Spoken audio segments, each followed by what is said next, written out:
ఈరోజు మనము చికెన్ పకోడా చేసుకుందామండి.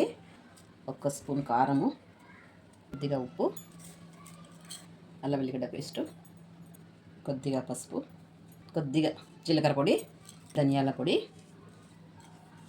కార్న్ఫ్లోర్ 2 స్పూన్లు, శనగపిండి వేసుకుందాం. ఇందులో 1 నిమ్మకాయ అండి, రసం పెట్టుకుందాము. ఇప్పుడు బాగా కలుపుకుందాము.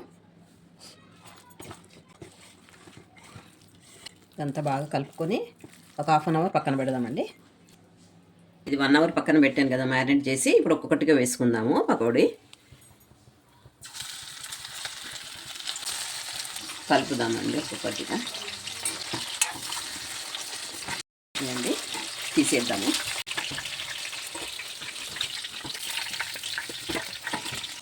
వేడి వేడి చికెన్ పకోడా రెడీ అయింది. మీరు ట్రై చేసుకోండి. మా ఛానల్ని లైక్ చేయండి, సబ్స్క్రైబ్ చేయండి.